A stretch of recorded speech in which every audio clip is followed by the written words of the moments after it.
தளபதி விஜய் வந்து போன வாரம் செவ்வாய்க்கிழமை காலையில் ஏர்லி மார்னிங் நம்ம திருச்செந்தூரில் போய் முருகனை சாமி தரிசனம் பண்ணியிருக்காரு. இந்த வாரம் செவ்வாய்க்கிழமை அவர் சிஎம் ஆக போகிறார். அதுவும் எத்தனை சீட்டு ஜெயிச்சு 108 சீட்டு ஜெயிச்சு சிஎம் ஆக போகிறார். இந்த 108ங்கிறத நீங்கள் வந்து ஸ்பிரிச்சுவல் நம்பர்ஸாக பார்க்கலாம். எப்படின்னா 108 தேங்காய் உடைக்கிறேன், நான் எக்ஸாமில் பாஸ் ஆகிட்டா, 108 சுற்றுறேன் எங்கள் குலதெய்வத்துக்கு அப்படின்னு சொல்லி வேண்டிப்பாங்க. 108 பால்குடம் எடுத்தாங்க கோயிலில், 108 சுமங்கலிகளுக்கு பூஜை பண்ணி தரேன் அப்படின்னு சொல்லி வேண்டிப்பாங்க. அதனால் இந்த 108ன்னு பார்த்தீங்கன்னா அந்த ஸ்பிரிச்சுவல் நம்பர்ஸாக நீங்கள் எடுத்துக்கலாம். உங்களுக்கே தெரியும் 108 வந்து கோயிலில் 108 சுற்றுறேன் நீங்கள் கூட வேண்டிகிட்டு இருக்கலாம்.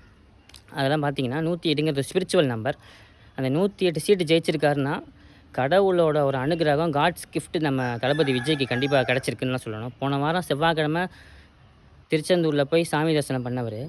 லைஃப் டைமில் ஃபஸ்ட் டைம் போய் அவர் முருகனை கும்பிட்டுருக்காரு. போய் செவ்வாய்க்கிழமை ஏர்லி மார்னிங் கும்பிட்டுருக்காரு. முருகனோட கிரேஸ் பாருங்கள் எவ்வளோ தூரத்துக்கு அவருக்கு இருந்திருக்குது.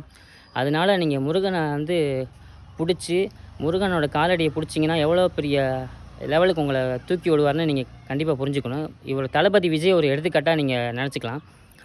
திருச்செந்தூர் போக முடியாட்டியும் உங்கள் வீட்டு பக்கத்தில் இருக்கிற முருகன் கோயிலுக்கு செவ்வாய்க்கிழமை காலையில் நீங்கள் போய் கும்பிட்டிங்கன்னா செவ்வாயோட அதிபதியான முருகன் வந்து கண்டிப்பாக உங்களுக்கு பெரிய மாற்றத்தை கொடுப்பாரு. லைஃப்பில் ஒரு சேஞ்சை கொடுத்து பெரிய ஆளாக்கிறதுக்கு உங்களுக்கு வந்து ஹெல்ப் பண்ணுவார். ஸோ இந்த தமிழ் கடவுள் முருகனை வந்து எல்லாருமே ஒர்ஷிப் பண்ணி முருகனோட வேல்மாறல், கந்தசஷ்டி கவசம்லாம் படிச்சிங்கன்னா செவ்வாய்க்கிழமைகளில் உங்களை லைஃப்பில் பெரிய டேர்னிங் பாயிண்ட்டு கொண்டு வருவார்.